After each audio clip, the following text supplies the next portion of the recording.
ओमज्ञानतिमिरन्धस्य ज्ञानाञ्जनशलाकया चक्षुरुनामिलितं येन तस्मै श्रीगुरवे नमः। श्रीचैतन्यमनोभीष्टं स्थापितं येन भूतले स्वयं रूपः कदा मह्यं ददाति स्वपदान्तिकम्। वन्देऽहं श्रीगुरो श्रियुतपदकमलं श्रीगुरुन् वैष्णवांश श्रीरूपं साग्रजातं सहगण रघुनाथान्वितं तं सजीवं साद्वैतं सावधूतं परिजनसहितं कृष्ण चैतन्यदेवं श्रीराधाकृष्णपादान् सहगण ललिता श्रीविशाखान्वितांश्च हे कृष्ण करुणा सिंधु दीनबंधु जगतपते गोपेश गोपिका कांत श्री राधा कांत नमोस्तुते। तप्त कांचन गौरांगी राधे वृंदावनेश्वरी वृषभानुसुते देवी प्रणमामि हरिप्रिये। वाञ्छाकल्पतरुभ्यश्च कृपा सिन्धुभ्य एव च पतितानां पावनेभ्यो वैष्णवेभ्यो नमो नमः। जय श्री कृष्ण चैतन्य प्रभु नित्यानंद श्री अद्वैत गदाधर शिवासादि गौर भक्तवृंद। हरे कृष्णा कृष्णा कृष्णा हरे हरे, हरे राम राम राम हरे हरे। हरे कृष्णा। तो लास्ट टाइम हम लोगों ने क्या पढ़ा था? कोई बताना चाहेंगे? कौन शेयर करना चाहेंगे?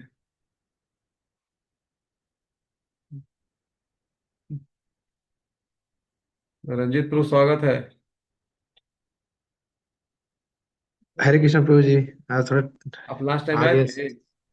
नहीं, मेरा 2 सेशन मिस हो गया था क्योंकि हम दाह संस्कार में गया था अपने दादाजी अपने मामा जी का। तो आज ही लौटे हैं, तो 2 सेशन मेरा मिस हो गया था। किनका दाह संस्कार? मेरे मामा जी का और मेरे चचेरे दादाजी का। ओके, तो हाँ, ध्यान से सुनिएगा। तो बाकी लोग क्या हुआ था लास्ट सेशन में?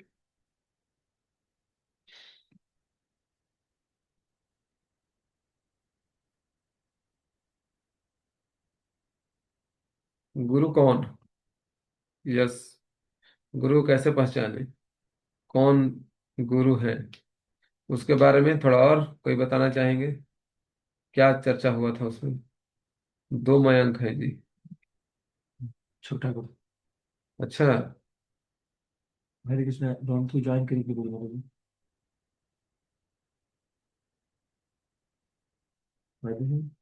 ठीक है। हरे कृष्ण। क्या हुआ था रोहित प्रभु लास्ट टाइम? परमाणिक गुरु ढोंगी गुरु हिमांशु प्रभु बोल रहे हैं। यस। रोहित राणा प्रभु क्या हुआ था लास्ट टाइम?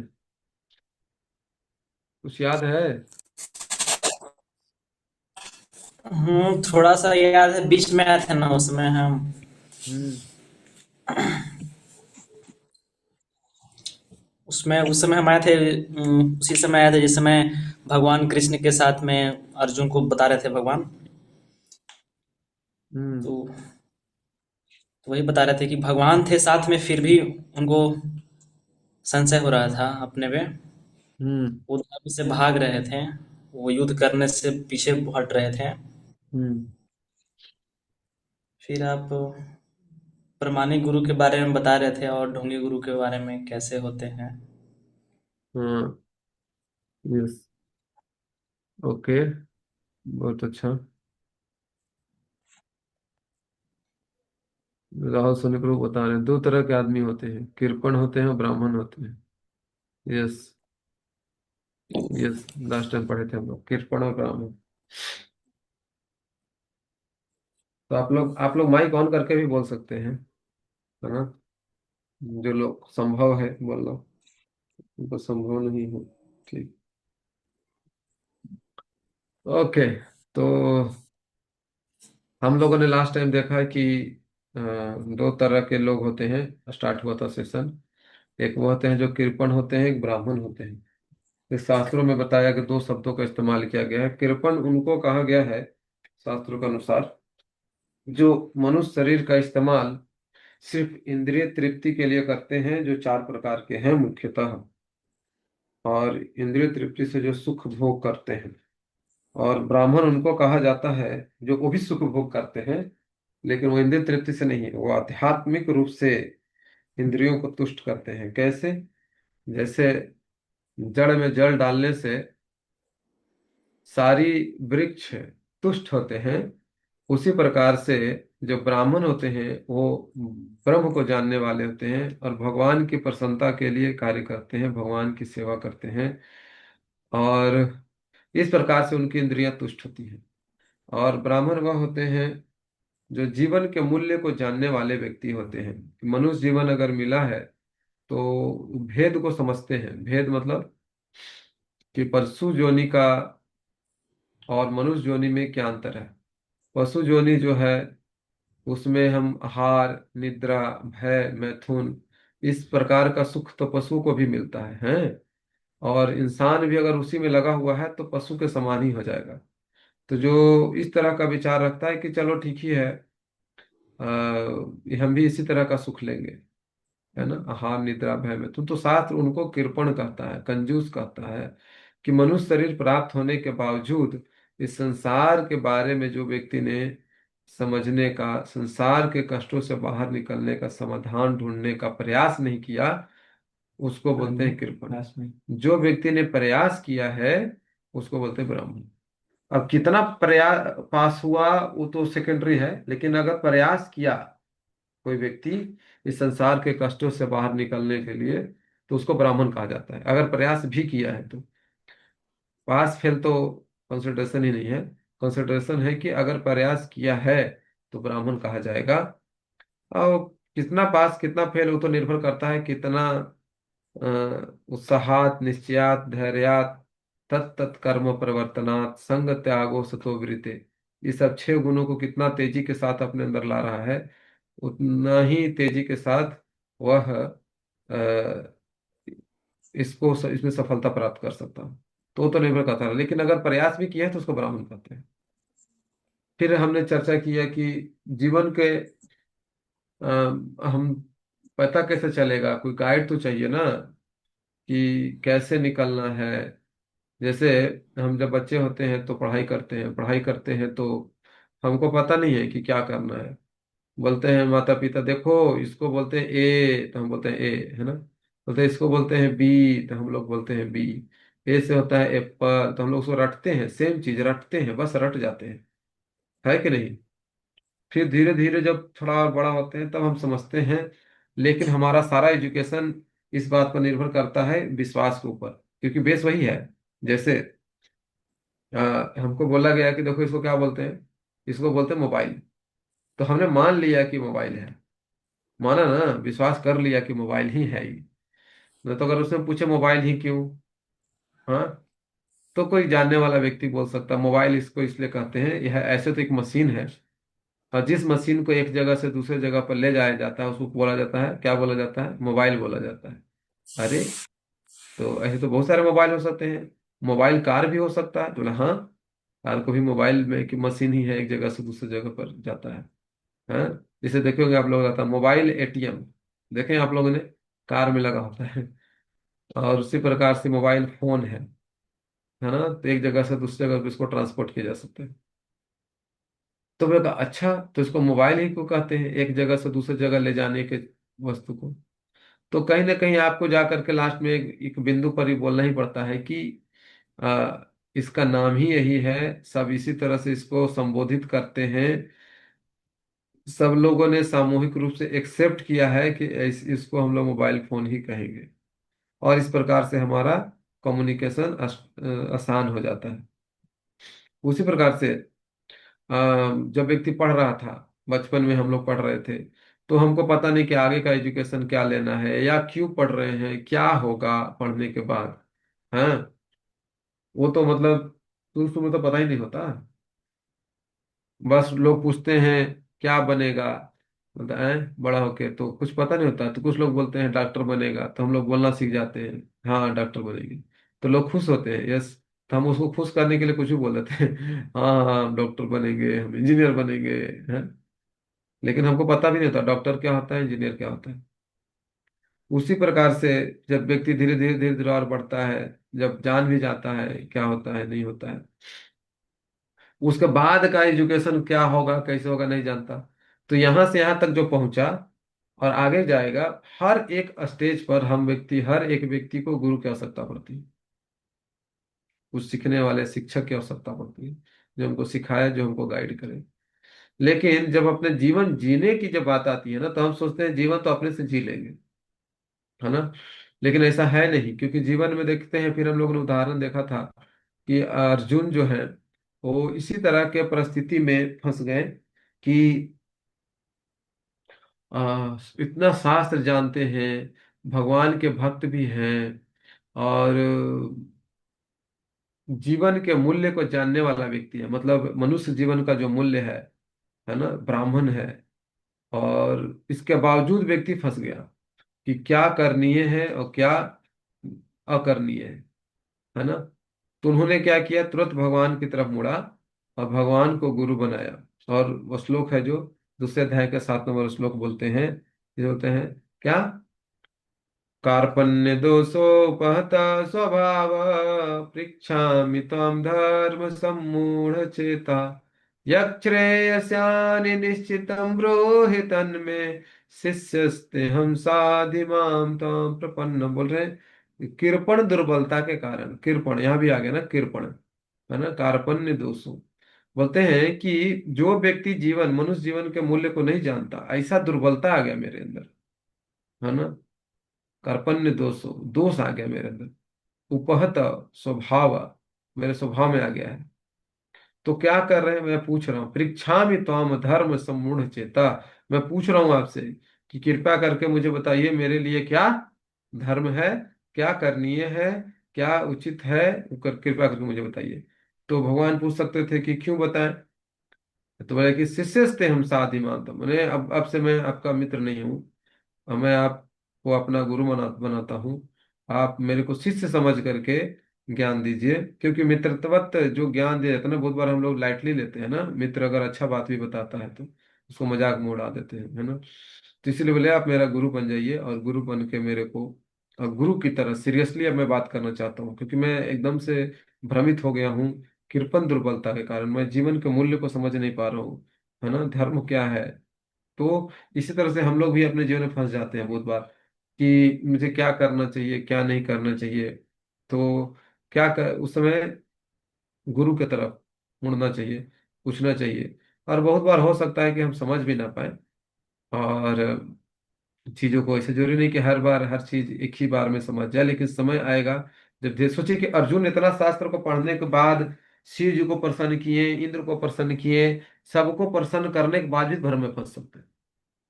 कोई सोच सकता है कि है, कोई कोई है यहाँ पर बैठे हुए जो इंद्र को प्रसन्न किए हो, या शिव जी को प्रसन्न कर लिए हो, प्रकट हो गए हो। सोचिए, वो इतना बड़ा व्यक्ति है, और वो भी भ्रम में फंस गए, उनको गुरु की आवश्यकता पड़ी। तो हम लोग क्या ही चीज है। और इसी चीज को दिखाने के लिए भगवान भी जब अवतार लेते हैं, तो गुरु एक्सेप्ट करते हैं, जबकि एक फॉर्मेलिटी है ना भगवान के लिए। जैसे सांदीपनि मुनि को भगवान ने एक्सेप्ट किया, तो कितने दिन में, 64 दिन में 64 विद्या सीख गए, क्योंकि सीखना क्या ही था, वो तो बस एक तरह से समझिए भगवान लीला ही कर रहे हैं, लोगों को दिखाने के लिए, सिखाने के लिए कि जब भी हर एक व्यक्ति को गुरु की आवश्यकता पड़ती है। तो जब भगवान मनुष्य की तरह लीला करने आए हैं, तो इसको भी कर रहे हैं कि हमको भी गुरु की आवश्यकता है। उसी तरह से श्री रामचंद्र जी जब गए तो कितने दिन ही रहे गुरुकुल में, है ना। वो कुछ ही दिन रहे, सारा ज्ञान ले लिए, फिर आ गए वापस। तो कहने का आशय है कि जीवन के हर मोड़ पर हमको आवश्यकता पड़ती है गुरु की। और चैतन्य महाप्रभु भी आए तो एक्सेप्ट किए। तो हम देखते हैं कि जितने भी भगवान के रूप में भी जब भगवान ने आया, अवतार लिया, तो गुरु बनाया और शिक्षा देने के लिए, ताकि हम भी उस पथ पर चल करके गुरु एक्सेप्ट करें। तो फिर अगला सवाल आता है कि किसको गुरु बनाए। चलिए, गुरु तो बनाना है, जरूरी है जीवन के मूल्य को जानने के लिए, जीवन के मूल्यों को प्राप्त करने के लिए। क्योंकि देखो, जीवन में दो चीजें हैं ना, अल्टीमेटली हर व्यक्ति इस संसार में प्रयास कर रहा है प्रसन्न रहने के लिए, खुश रहने के लिए। लेकिन हो क्या रहा है, खुश रहने के प्रसन्नता के पीछे दुखी मिल रहा है कि नहीं, खुशी कितना ही मिल रहा है, बहुत कम। तो बेसिकली अगर हम अ, देखें कि कितना हम तपस्या करते हैं और कितना हमको आनंद मिलता है, तो इसमें बहुत बड़ा गैप है ना। बहुत अंतर पड़ जाता। तो उस गैप को भरने के लिए अ, आसान नहीं है ना। इतना सा सुख और इतना सारा कष्ट मिलता है। एक तो कष्ट तब जब हम उस कार्य को कर रहे होते हैं, प्राप्त करने के लिए प्रयास कर रहे होते हैं। तो क्या इस कष्ट का कभी अंत है या नहीं है? तो उसके लिए जब हम शास्त्र की तरफ मुड़ते हैं, तो ऐसा नहीं है कि जो व्यक्ति अध्यात्मवादी है उसके जीवन से कष्ट खत्म हो जाते हैं। कष्ट खत्म नहीं होते। इसमें दो चीजें हैं। एक तो ये है कि एक देखने का तरीका खत्म होता। जो फालतू का कष्ट है वो लेना बंद कर देता है। जो मतलब बिना मतलब के जो कष्ट ले लेते हैं लोग, जो कष्ट है नहीं उसको भी कष्ट मान करके ले लेते हैं। उससे व्यक्ति समझ जाता है कि इसको बिना मतलब के अपने ऊपर कष्ट मानने का नहीं है ना। उदाहरण के लिए, जैसे हाँ, कोई व्यक्ति इतनी ठंडी में बाइक चला के कहीं जा रहा है का जी। हाँ, उसके लिए क्या कर सकता है? उसको कष्ट भी देख सकता है और उसको एंजॉय भी कर सकता है। वो व्यक्ति की मानसिकता पर निर्भर करती है। अब जाना तो है, मजबूरी है, तो अब वो कष्ट देख सकता है। ओ हो, मेरे को कितना ठंडी में जानी पड़ेगी। वो रोते रोते जा सकता है, गाते गाते जा सकता है। और दूसरा है कि आनंद लेते हुए भी जा सकता है। कितने लोग बाइक पे चढ़ के रात में घूमने निकलते हैं, नाइट में गाड़ी चलाने, आनंद लेने, है कि नहीं, दोस्तों के साथ। तो आनंद भी ले सकता है उसी चीज को। तो ये व्यक्ति के देखने का परिप्रेक्ष्य पर भी निर्भर करता है कि उसको कष्ट करके देख रहा है या उसको आनंद करके देख रहा है। समझे ना? तो भक्त का पर्सपेक्टिव यही होता है। वो चूंकि जान जाता है कि सारे संसार में जो भी चीजें हो रही हैं वो भगवान के इशारों पर हो रही है। इसीलिए वो बहुत अच्छा होने पर बहुत खुश नहीं होता और बुरा होने पर बहुत दुखी नहीं होता।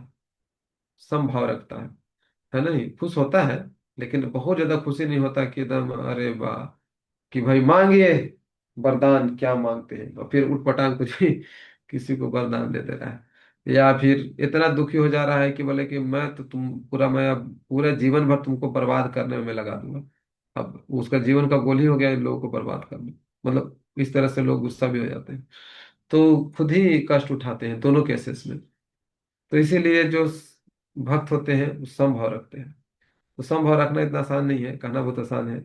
इसलिए समभाव रखा जाए इसके लिए गुरु की आवश्यकता पड़ती है। जब हम बहुत गुस्सा होते हैं तो गुरु गाइड करते हैं, बहुत दुखी होते हैं तो गुरु गाइड करते हैं, बहुत प्रसन्न होकर पटांग काम कर लेते हैं, प्रतिज्ञा कर लेते हैं तो गुरु गाइड करते हैं, है ना। तो इसीलिए गुरु के पग पग पर आवश्यकता पड़ती है।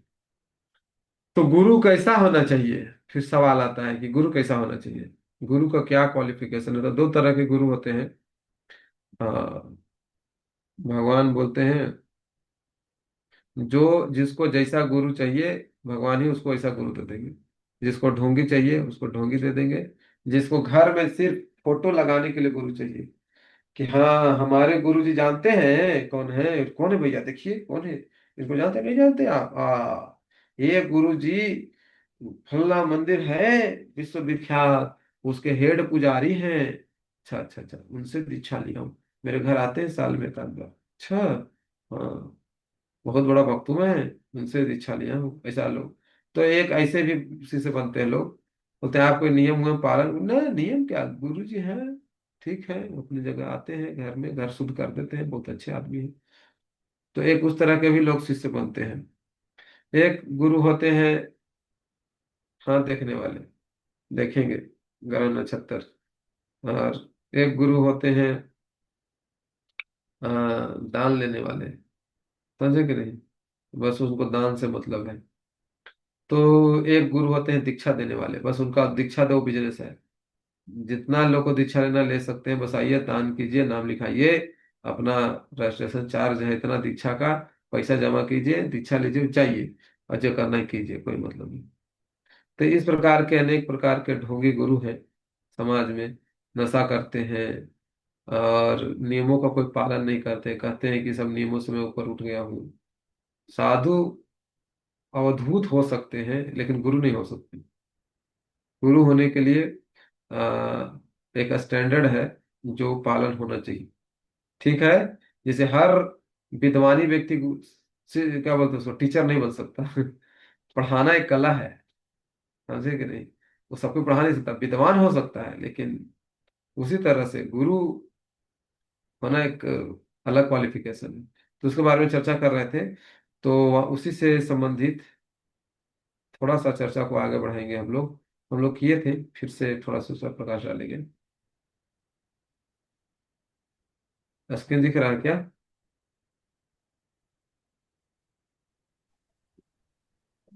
जी प्रभु जी।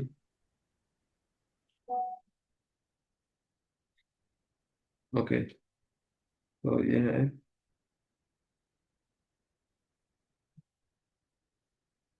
क्या होता है गुरु का एक क्वालिफिकेशन क्या है।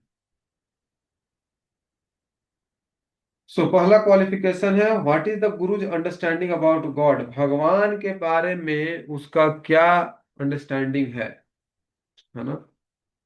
ये तो तीन चीजें हैं बताया जाता है, गुरु साधु शास्त्र। जब भी कोई, इसको बोलते हैं चेक एंड बैलेंस सिस्टम है, शास्त्रों में वर्णन है। तो गुरु को वही चीजें बोलनी चाहिए, ये उसी अनुसार जीवन जीना चाहिए जो शास्त्रों में कहा गया है। और पहले के साधुओं ने, प्रीवियस आचार्यों ने, पहले के आचार्य लोगों ने जिसके अनुसार जीवन जिया है। ठीक है। तो गुरु को कैसे चेक करेंगे? गुरु को चेक करने के दो तरीके हैं, शास्त्र के अनुसार बोल रहा है कि नहीं, शास्त्र के अनुसार चल रहा है कि नहीं, शास्त्र के अनुसार कर रहा है कि नहीं। और प्रीवियस आचार्यों ने, शास्त्र में मान लीजिए कोई चीज, हर चीज आप पढ़ नहीं पाते हैं, तो पहले के आचार्यों ने ऐसा ऐसा सिचुएशन में क्या किया या किस तरह के जीवन पद्धति अपनाया, उससे मेल खाता है कि नहीं। ठीक है। गुरु को चेक करते हैं साधु और शास्त्र से। उसी प्रकार से साधु को, कोई साधु व्यक्ति है, वो एक्चुअली में सही में साधु है या ढोंगी है, इसको कैसे पता करते हैं? इसके भी यही दो तरीके हैं, गुरु से पूछने का और दूसरा शास्त्र से पूछने का। साधु को चेक करते हैं गुरु से और शास्त्र से। गुरु को पूछते हैं किससे? गुरु के बारे में पूछेंगे साधु से, साधु मतलब पहले के आचार्य लोगों ने क्या कहा। और दूसरा शास्त्र से।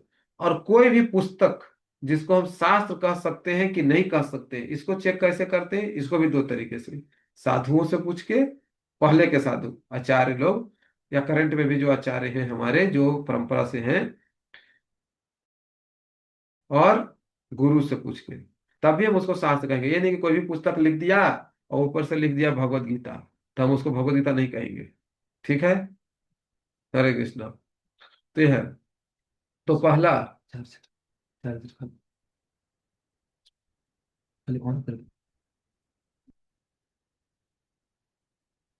सो पहला क्वालिफिकेशन गुरु का क्या है कि भगवान के बारे में उसका क्या अंडरस्टैंडिंग है। सो गुरु ने गुरु शिष्य परंपरा से परम सत्य सुना होगा, भगवान के बारे में गुरु शिष्य परंपरा से सुना हुआ होना चाहिए। ऐसा नहीं कि हाँ मैं दर्शन किया हूँ ईश्वर को, मैं गया और तपस्या किया और ईश्वर दर्शन हो गए। तो मैं यहाँ पर ये कहने वाली बात नहीं है कि उसको दर्शन नहीं हुए होंगे। बात दर्शन की नहीं है, बात यहाँ परंपरा का है। बात यहाँ जैसे कि देखो, बहुत सारे ऐसे लोग हैं जो बिना किसी यूनिवर्सिटी से सर्टिफिकेट लिए हुए ही विद्वान हैं। और बहुत बार उनको डायरेक्ट कुछ ऐसा इंटरव्यू वगैरह होता है या समथिंग कुछ होता है तो बड़े बड़े कंपनी में जॉब हो जाती है। तो क्या सबको वो रास्ते पर भेज दिया जाएगा? नहीं। बाकी सभी लोगों के लिए क्या है, स्कूल से हैं, वहां जाइए, डिग्री लीजिए, फिर इंटरव्यू दीजिए, एग्जाम दीजिए, फिर आपको जॉब होता है। लेकिन देर आर सम एक्सेप्शंस जो डायरेक्ट ही बिना डिग्री लिए करते हैं और फिर उनको जॉब हो जाता है। देखा है आप लोगों ने, सुना है कभी ऐसा कि बिना डिग्री लिए किसी को जॉब हो गया? एक व्यक्ति था, उसका मैंने सुना था, कुछ डिग्री उग्री नहीं था, लेकिन कुछ ऐसा हैक कर दिया गूगल के या कुछ कर दिया, तो कुछ तो समथिंग उसको मिल गया, जॉब मिल गया समथिंग।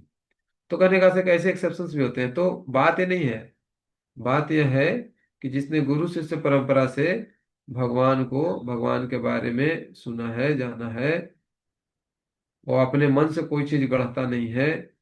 समझे कि नहीं? अपने हिसाब से कोई दर्शन बनाता नहीं, मतलब कोई फिलॉसफी या सिद्धांत बनाता नहीं है ना, तो उसको गुरु कहा जा सकता है। पहला उसका यही गुण है। दूसरा गुण, गुरु ने अवश्य ही शास्त्रों के निष्कर्ष को विचार विमर्श द्वारा समझा होगा। ऐसा नहीं कि हाँ बस अब सुन लिए कह लिए अब उसको मान लिए, नहीं, उसको पर विचार विमर्श करना है, रियलाइजेशन होने चाहिए। हर गुरु का अपना अपना एक अनुभव होना चाहिए शास्त्र के अनुसार। उसे शास्त्रों के समर्थन से अपने द्वारा प्रस्तुत संदेश को प्रामाणिकता, है ना, को क्या करना चाहिए, पुष्टि करने में सक्षम होना चाहिए। ये नहीं कि हम बोल दिए उस शास्त्र में वर्णन ही नहीं है, शास्त्र में कहने वो जो भी बोलेगा उसको रेफरेंस देना पड़ेगा, शास्त्र में कहाँ बोला गया है, कैसे बोला गया है।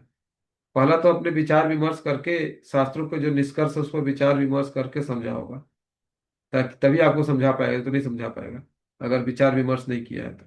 पढ़ लिया है रट लिया है तो क्या समझा पाएगा, कुछ रियलाइजेशन होना चाहिए। और दूसरा है कि जो भी वो रियलाइजेशन बताएगा ना उस शास्त्र से रेफरेंस भी देगा, ऐसा नहीं कि मन से कुछ भी, रेफरेंस भी देगा शास्त्र से। ओके। हरे कृष्णा। अगला है क्वालिफिकेशन ऑफ ए गुरु। अगला गुण क्या है, गुरु को पता होना चाहिए। क्या पता होना चाहिए कि शास्त्रों का सार क्या है। ये नहीं कि सिर्फ संस्कृत के विद्वान है।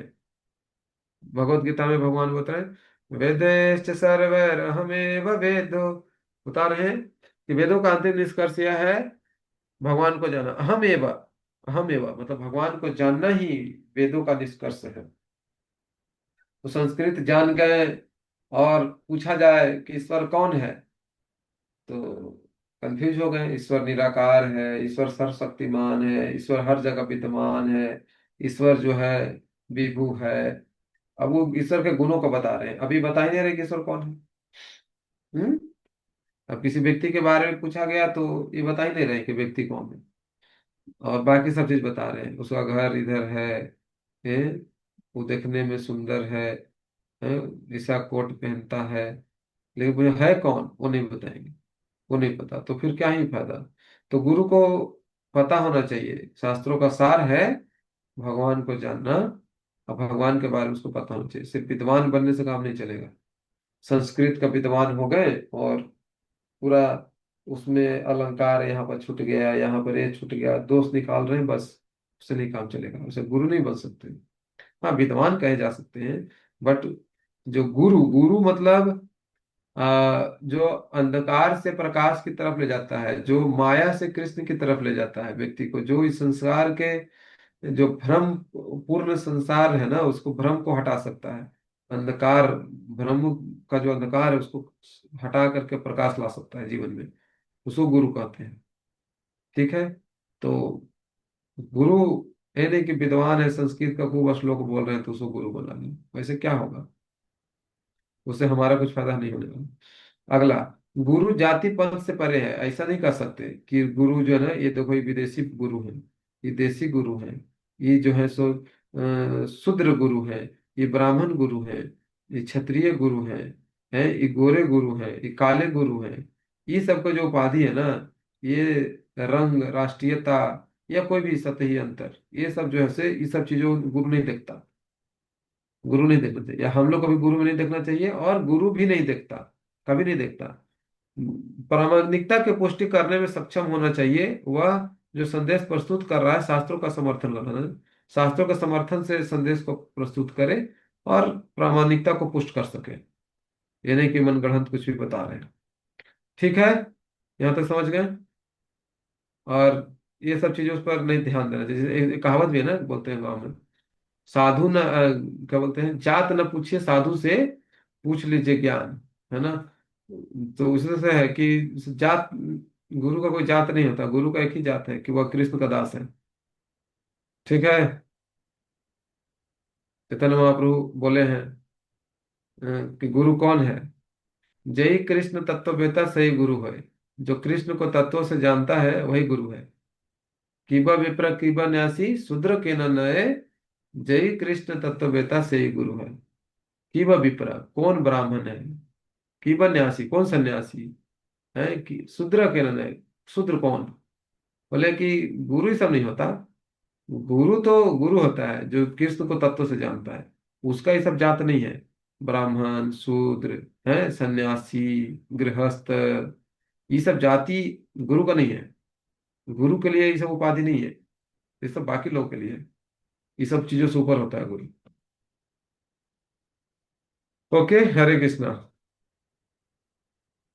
आगे, what benediction does a Guru based on his disciple. तो गुरु आपको क्या दे सकते हैं, हमको क्या दे, या शिष्य को क्या आशा करना चाहिए गुरु से। तो गुरु आध्यात्मिक ज्ञान प्रदान करते हैं, संसारिक ज्ञान नहीं। ये हमको आशा कभी नहीं करना चाहिए कि गुरु हमको संसारिक ज्ञान देंगे। हमको आध्यात्मिक ज्ञान लेने के लिए गुरु के पास जाना चाहिए।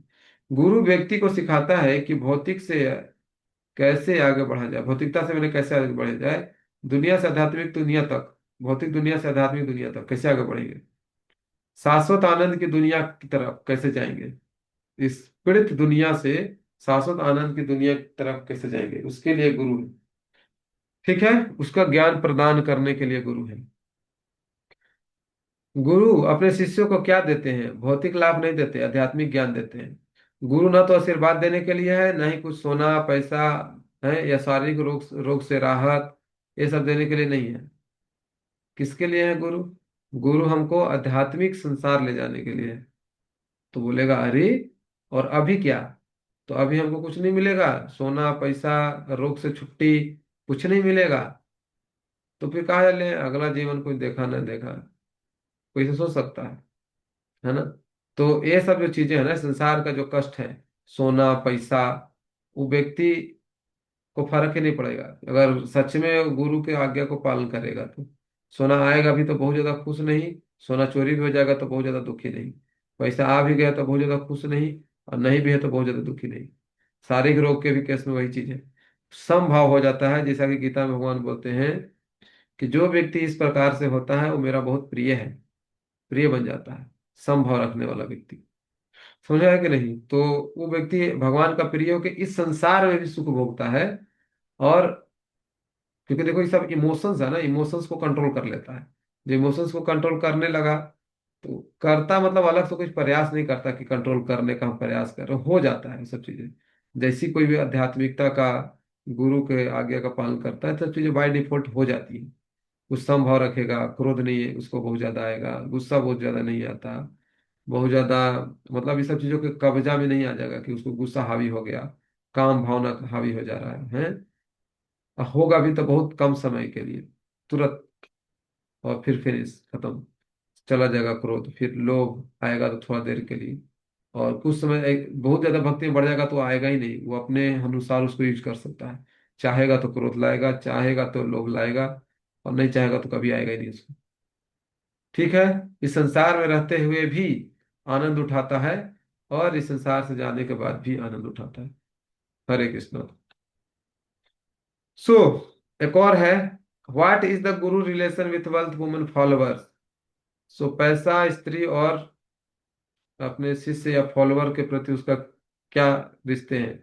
गुरु को कभी भी कितना ही पैसों से खरीदा नहीं जा सकता। ये नहीं कह सकते कि गुरु जी अब आप हमारे लिए कुछ भी कहिए। जैसे लोग बोलते हैं कि गुरु चाहते हैं कि गुरु जो है से कुत्ता बन जाए और उसके लिए भौंके, कुछ भी हम कहेंगे तो गुरु जी हमको कहेंगे, गुरु जी तो नहीं पता कहिए तो नहीं, देखिए ना हमारे घर लगता नहीं बात कर दीजिए, तो गुरु जी भौंकेंगे मेरे कहने पर, क्योंकि हम पैसा देते हैं। ऐसा नहीं, वह इनके पीछे नहीं है, धन के पीछे गुरु कभी नहीं जाता, स्त्रियों के पीछे है, और अपने अनुयायियों का संख्या बढ़ाने के पीछे। ठीक है, इन सब चीजों के पीछे नहीं भागता। गुरु का अपने इंद्रियों पर नियंत्रण होना चाहिए। वाचो बेगम मनस क्रोध बेगम जिह्वा बेगम उद्रोपस्थ बेगम एतान वेगान यो विषहेत धीर सर्वामपि मां पृथ्वीं स शिष्यात्। जिसको इन 6 चीजों पर नियंत्रण है, वाचो बेगम बोलने पर, वाचो मनसा मन पर, क्रोध पर, जिह्वा पर खाने के और पेट पर, द्रो उपस्थ जेनाइटल पर, है ना, जनन इंद्रियां, जो इन पर नियंत्रण कर सकता है वही व्यक्ति पूरे संसार में जाके कहीं भी शिष्य बना सकता है, बाकी लोग के लिए नहीं। ओके, तो गुरु का श्रृंगार क्या है। गुरु का श्रृंगार है संत गुण। जितने भी संतों के गुण है वही गुरु का श्रृंगार है। गुरु को अपने खुद का उदाहरण द्वारा उपदेश देना चाहिए, सुखाचार्य बोलते हैं। ठीक है, वह जो व्यक्तिगत उदाहरण द्वारा पढ़ाता है तो होते आचार्य, है ना। तो वह व्यक्ति गुरु नहीं बन सकता जो व्यक्ति खुद नियमों को पालन नहीं कर रहा है। तो बहुत सारे ऐसे संत हैं जो बहुत बढ़े चढ़े होते हैं, तो उनको बहुत सारे सामाजिक नियम पालन करने की आवश्यकता नहीं होती, समझे कि नहीं। तो ऐसे व्यक्ति को गुरु बनाना बड़ा मुश्किल हो जाता है लोगों के लिए। बहुत बढ़ा चढ़ा है भक्ति में तो बना सकता है, नहीं तो सबको नहीं बना सकते। जैसे सुखदेव गोस्वामी संसार के नियमों से परे हैं, वो नहीं मानते इस सब नियमों को। जैसे वस्त्र पहनना, तो समाज में उनको लोग पागल समझते थे। लेकिन परीक्षित महाराज भक्त हैं, वो पहचान गए कि ये जो है सो भगवान के शुद्ध भक्त हैं, इसलिए परीक्षित महाराज उनसे सारा भागवत सुने। लेकिन बाकी जनता के लिए वो क्या थे, पागल की तरह थे, पागल बोलते थे लोग उनको, पगला बाबा इस टाइप से। तो उसी प्रकार से जो गुरु होते हैं वो समाज में रहते हैं, समाज के लोगों को शिक्षा देते हैं, और जनरल पब्लिक को सिखाने के लिए एक आदर्श उदाहरण प्रस्तुत करना चाहिए हर चीज में, खाने सोने पहनने, ताकि लोग उसको देख करके सीख सके, अपने निजी जीवन में उतार सके। ठीक है। Hare Krishna. Thank you very much. किन्हीं का कोई प्रश्न?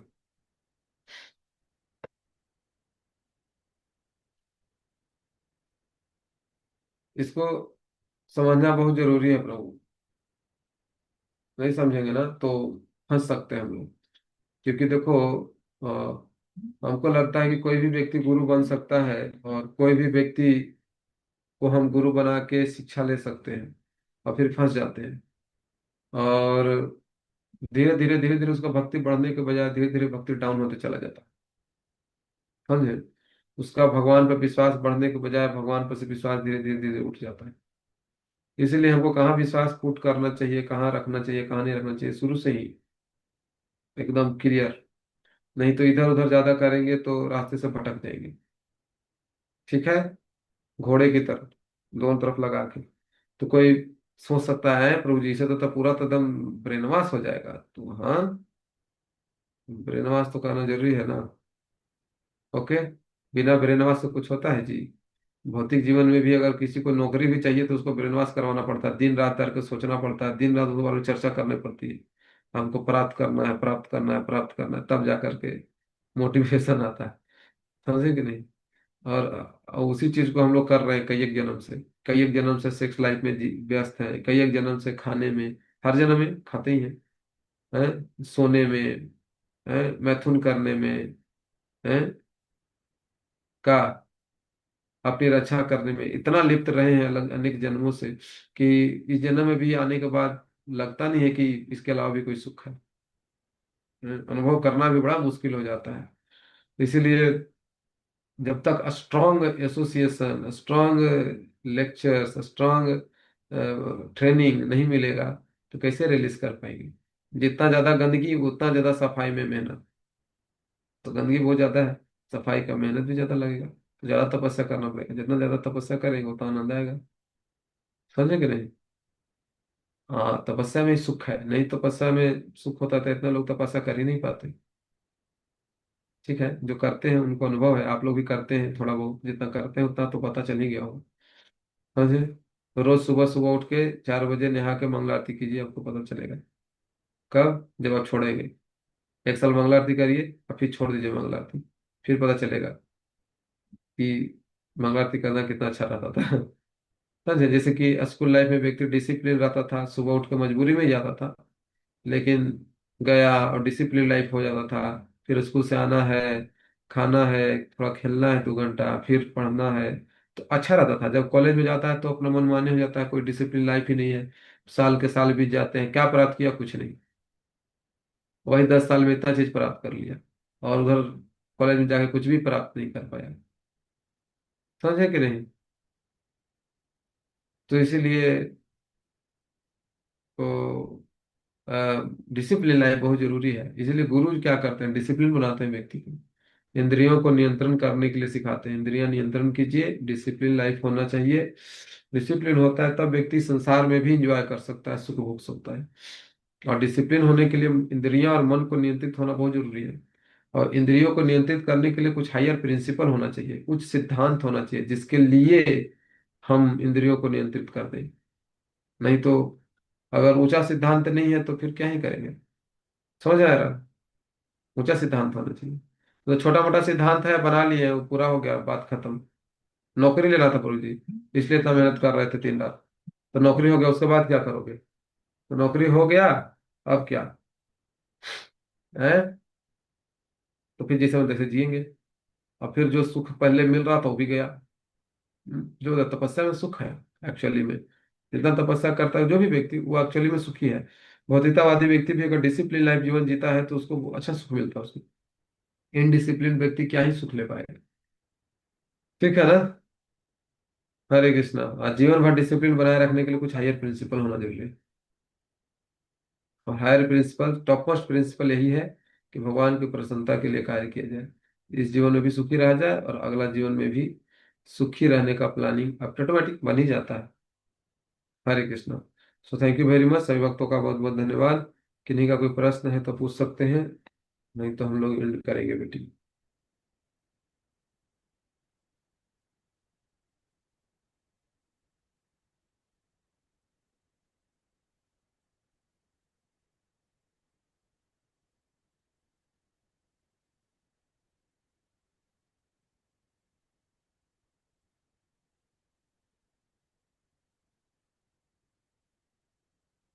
ओके, धन्यवाद। हरे कृष्णा।